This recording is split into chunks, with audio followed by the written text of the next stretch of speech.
আমি খবর পেয়েছি তোমার বোন এখন পরীক্ষা দিচ্ছে। ছোটদা ভাই, তোর মুখ চোখ এরকম লাগছে কেন? তুই বরং ঘরে গিয়ে একটু বিশ্রাম নে। আমার বিশ্রাম নেওয়ার কোনো দরকার নেই, আমি এখন বেরোবো। বেরোবে মানে? কি বলছো দীপু? তুমি কোথায় বেরোবে? হ্যাঁ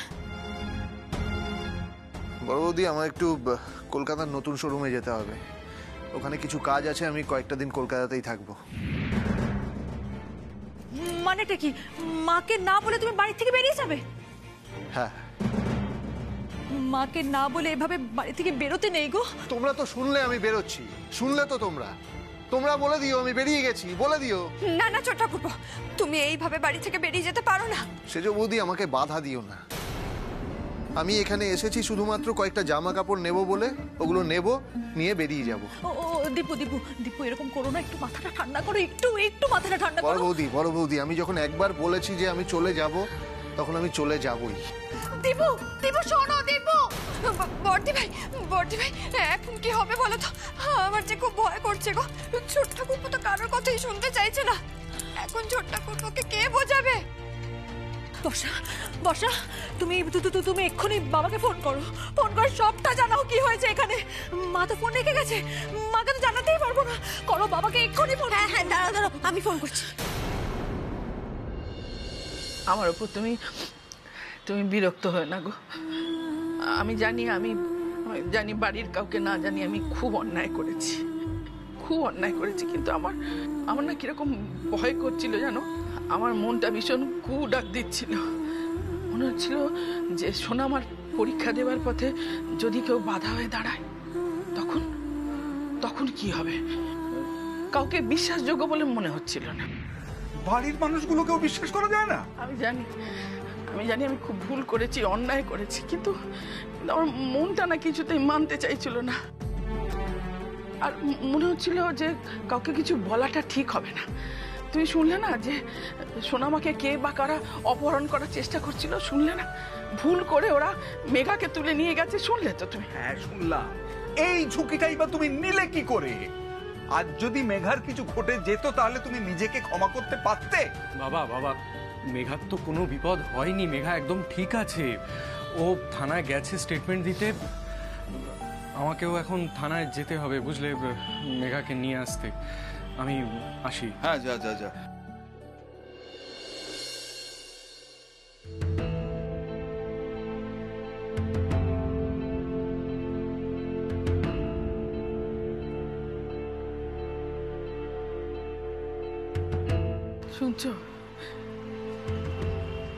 শুনছো? আমাকে ক্ষমা করে দাও। বিয়ের পর থেকে আজ পর্যন্ত তোমার কোনো কথার অবাধ্য হয়নি কোনোদিন। এটা আমি ভুল করে ফেলেছি, তাও সোনামার কথা ভেবে। অপুমার ভাবনাটা তার স্বামী দীপুকে ভাবতে দিতে পারতে তো অবলা, পারতে না?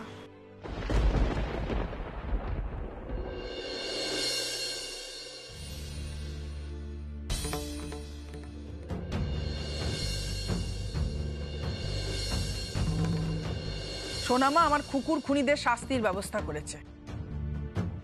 তার পুরস্কার হিসেবে আমি সোনামাকে চাকরির অনুমতি দিলাম। আমি চাকরির পরীক্ষা দিতে চাই।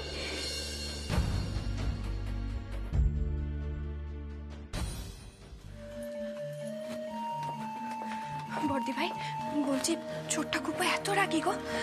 আগে তো কখনো ছোট ঠাকুরপোকে এতটা রাগ করতে দেখিনি।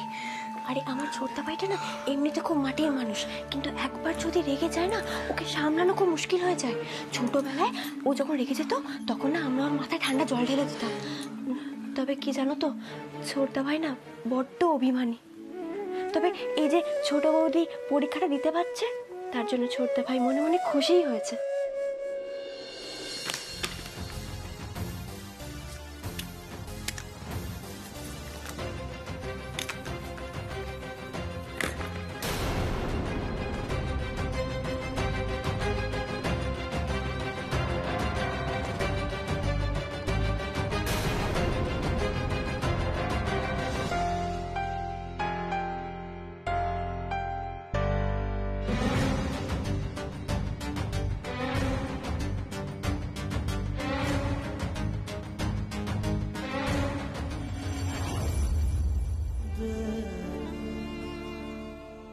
কি ভাবছো তোমার টিপু অ্যাসিস্ট্যান্ট তোমার সাফল্যে হিংসে করছে?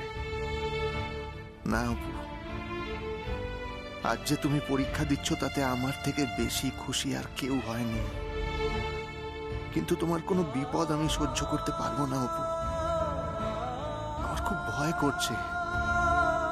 আমি এত ভয়ে ভয়ে বাঁচতে পারবো না। তাই আমি চলে যাচ্ছি আমি। ভক্তি ভাই, বর্ষা, বলছি ছোট ঠাকুরপো তো সত্যি সত্যি ব্যাক প্যাক করছে গো। তাহলে তাহলে কি ছোট ঠাকুরপো সত্যি সত্যি চলে যাবে নাকি? শোনো না, এক কাজ করবো, দরজাটা বাইরে দিয়ে লক করে দেবো, তাহলে আর বেরোতে পারবে না। বর্ষা, তাই করো, ও যাতে বেরোতে না পারে, তুমি তাই করো। বর্ষা, খুব সাবধানে কিন্তু, বুঝতে যেন না পারে, দেখে আস্তে আস্তে আস্তে।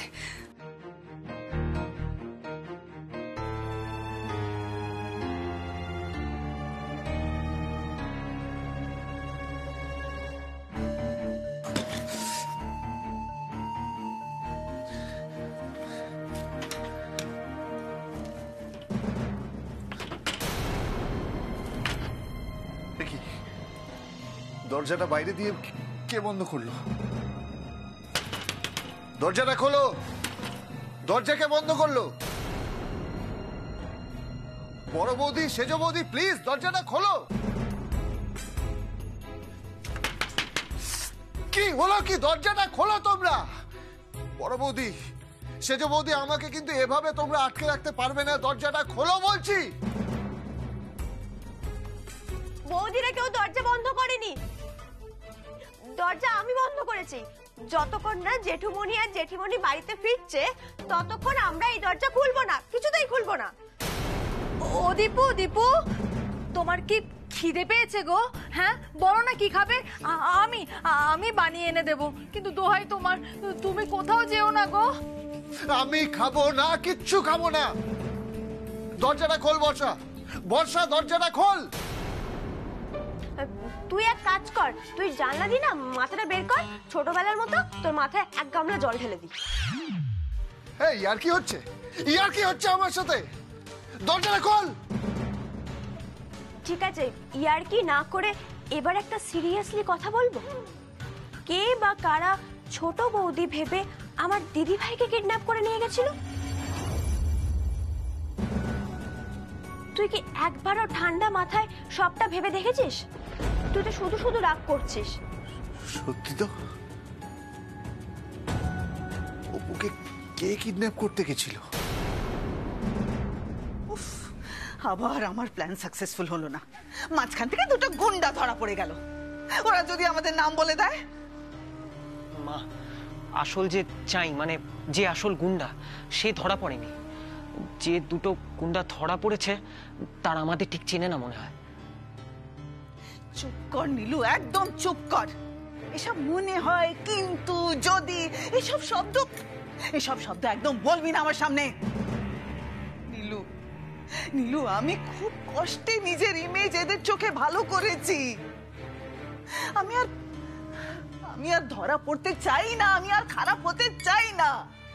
একটু বোঝার চেষ্টা কর নীলু। আমি যদি ধরা পড়ি না, তাহলে তোর কিন্তু সব শেষ। মা, বললাম তো, যে দুটো ছেলে ধরা পড়েছে তারা সেরকম কিছু জানে না। তারা বায়া মাধ্যমে টাকা পেয়ে কাজটা করেছে। আর যে মেন লোক, যে এদের লিডার, যে এদের মাথা, সে যদি ধরা পড়ে যায় আর সে যদি তোর আর আমার নাম বলে দেয়, তখন কি হবে রে নীলু? না মা, ও কোনো কথা বলবে না। ও খুব পোক্ত ছেলে। তাছাড়া আমি তো ওর সামনাসামনি গিয়ে কোনোদিনও কথা বলিনি। যা কথা সব ফোনেই হয়েছে। সেরম হলে আমি ওই ফোনের সিমটা ভেঙে নষ্ট করে দেব। আমার কাছে এরকম কত সিম আছে মা, তুমি একদম চিন্তা করো না। আমার খুব নার্ভাস লাগছে রে নীলু, খুব নার্ভাস লাগছে। আচ্ছা মা, তোমার উদ্দেশ্যটা কি? আর এই উদ্দেশ্য সাধন কবে হবে সেটা একটু আমায় বলবে? আমাদের একের পর এক প্ল্যান তো ফেলই হয়ে যাচ্ছে। এবার আমার কোনো প্ল্যান ফেল করবে না। এবার একসঙ্গে 3-4টি পথে আমাদের প্ল্যান এগোবে। একটা পথে যদি বাধা পড়ে, তাহলে অন্য পথে হাঁটবো আমি, বুঝেছিস? তুস তুস তুস, কিচ্ছু হচ্ছে না গো মা, কিচ্ছু হচ্ছে না। অপুকে টার্গেট করে আমরা তো অপুর কোনো ক্ষতি করতে পারছি না। পারবো রে, পারবো, এবার ঠিক পারবো। অপু তো আমাদের টার্গেট আছেই, কিন্তু এবার আমাদের নতুন টার্গেট হবে অবলা মুখার্জি আর অনাদি মুখার্জি, তাদের সম্পর্ক। অবলা মুখার্জি আর অনাদি মুখার্জি সুখী দাম্পত্য। মানে? মানেটা ঠিক বুঝতে পারবি বাবা। এবার তুই যা তো, আমাকে একটু একা থাকতে দে। কিন্তু মা, বলছি তো যা না, যা।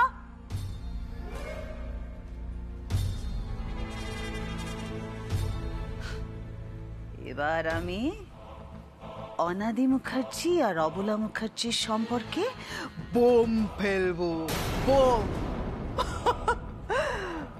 অপুকে তো আমি আটকাতে পারলাম না, অপু ঠিক পরীক্ষা দিয়ে দিল। কিন্তু এবার আমি নতুন খেলা খেলবো। আমি জামাই বাবুর কানে মন্ত্র দেব, আমি জামাই বাবুর কান ভাঙাবো। আর যেই জামাই বাবু জানতে পারবে যে তার অবলা মুখার্জি, তার আদরের অবলা মুখার্জির সামনে বৌমাদের বাড়ির লোকেরা তার বাপ মা নিরীহের মতো হাত জোর করে দাঁড়িয়ে থাকতো, আর অবলা মুখার্জি নিষ্ঠুরের মতন তাদের কাছে পণ আদায় করত, তখন জামাইবাবু তার আদরের অবলা মুখার্জিকে ঘৃণা করবে, ঘৃণা। আর সেই সুযোগ নেব আমি। আমি সংসারের চাবিকাঠি কক্ষিগত করব, সংসারটা হবে আমার।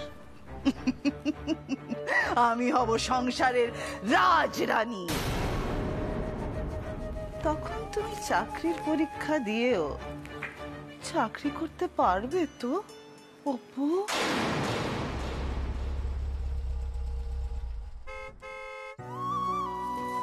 কিসের আওয়াজ হলো? অপু এলো নাকি? না না, অন্য কেউ। বর্ষা, দাঁড়া, আজকে তোর একদিন কি আমার একদিন, দেখাচ্ছি মজা তোকে।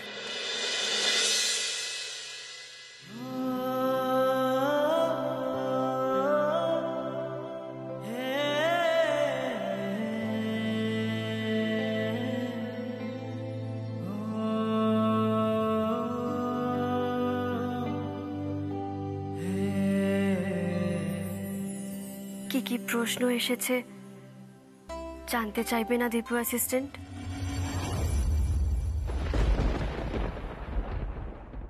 এই যে আজ আমি পরীক্ষাটা দিতে পেরেছি, তার জন্য সব থেকে বেশি খুশি হয়েছো তুমি, এটা আমি খুব ভালো করে জানি দীপু অ্যাসিস্ট্যান্ট। আজ যদি আমি পরীক্ষাটা দিতে না পারতাম, যদি শেষ মুহূর্তে প্ল্যান করে আন্টিমান আমায় না নিয়ে যেতেন, বা যদি আমি কিডন্যাপ হয়ে যেতাম, সব থেকে বেশি কষ্ট পেতে তুমি, এটাও আমি খুব ভালো করে জানি দীপু অ্যাসিস্ট্যান্ট। তবে তাও আমি বলবো, আমি অন্যায় করেছি, তোমার কথা শুনিনি, তোমার সাথে না নিয়ে গিয়ে আমি পরীক্ষাটা দিয়েছি।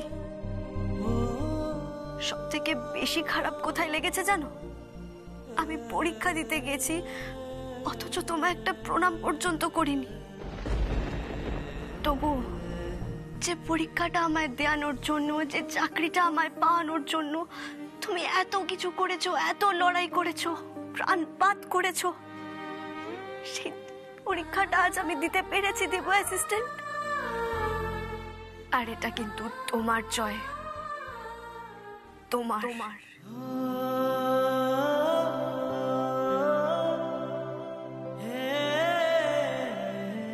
Sorry Dipu assistant, I am really very sorry. কান ধরছি দেখো।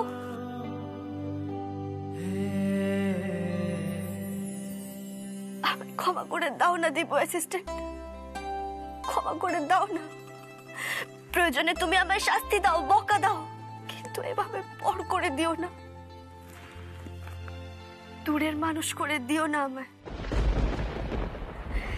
এই অপু গোয়েন্দা যে দীপু অ্যাসিস্ট্যান্টের সাহায্য ছাড়া জীবনের কোনো কেসই সলভ করতে পারবে না।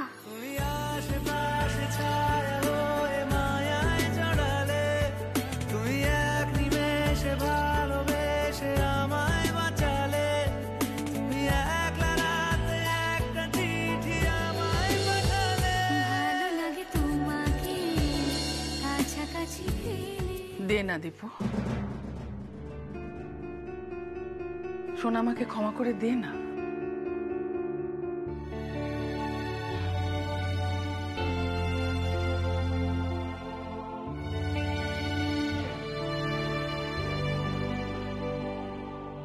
দীপু, শুধু সোনামাকে ক্ষমা করলে তো হবে না, সাথে মাকেও ক্ষমা করতে হবে।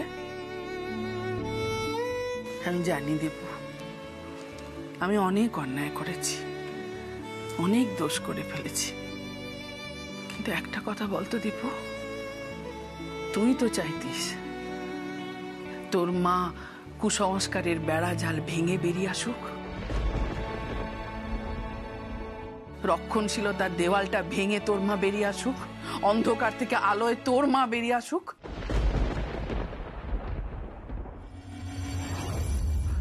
তুই চাইতিস না? চাইতিস তো তুই।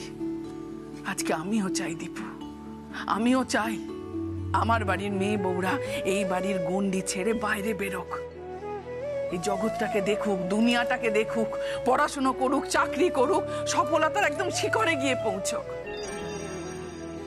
যাতে আমি তাদেরকে নিয়ে গর্ব করতে পারি, গর্ব করে বলতে পারি তাদের কথা। মা ছেলে আর বৌমাতে মিলে যেন সিনেমা করছে, একেবারে লাস্ট সিন চলছে যেন সিনেমার। দিদি রে, তোর জীবনটাকে কি করে সিনেমায় পরিণত করে দিতে হয় সেটা আমি খুব ভালো করে জানি রে। ওদিকে যে জামাইবাবু কলকাতা থেকে জার্নি করে ফিরলো, তার প্রতি কারো মোটে খেয়ালই নেই, আর আমাকে এই সুযোগটাই কাজে লাগাতে হবে। মায়ের সাথে কথা বলবি না বাবা? আমার সঙ্গেও তো কথা বলছে না আন্টিমান। বলবে বলবে, তোমার সাথে কথা বলার অনেক সময় আছে সোনা মা, বলবে, কারণ আজ থেকে তুমি তো এই ঘরেই থাকবে, তোমার স্বামীর সাথে, আমার দীপুর সাথে থাকবে তো এই ঘরে।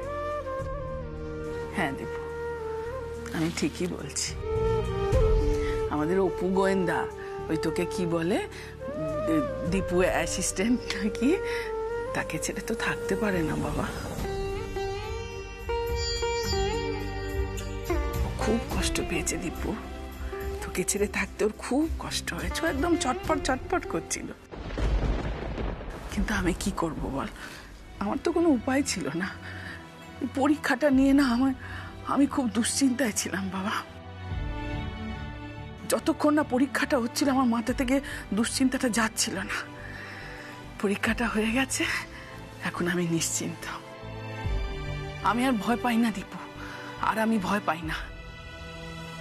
এবার আমার বাড়ির মেয়ে বউদের গুণ প্রকাশের সময় এসেছে, আর আমি ভয় পাই না।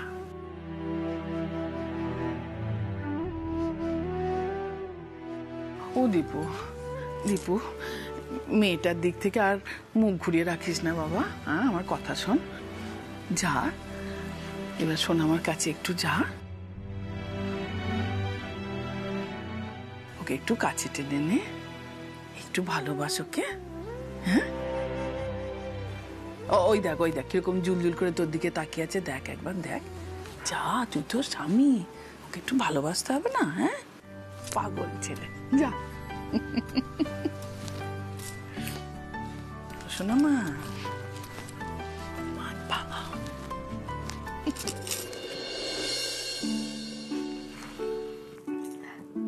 এতক্ষণ ধরে তো আমি আর আন্টি বানি কথা বলে গেলাম, তুমি তো একটাও কথা বললে না দীপু অ্যাসিস্ট্যান্ট।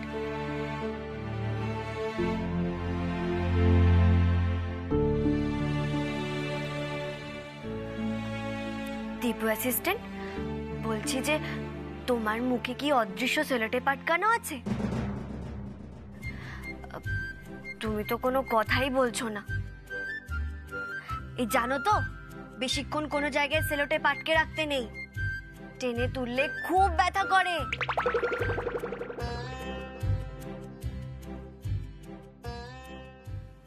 ক্ষমা করে দাও না Dipu assistant, please Dipu assistant, আমায় ক্ষমা করে দাও না গো। ক্ষমা? ক্ষমা কোনো ছেলের হাতের মোয়া নয় যে চাইলেই পাওয়া যাবে। আমি কাউকে অত সহজে ক্ষমা করতে পারবো না। দীপু অ্যাসিস্ট্যান্ট শোনো না, যা চলে গেল তো, এখনো রাগটা পড়েনি মনে হচ্ছে। আমাকেই কিছু একটা করতে হবে। কি করব?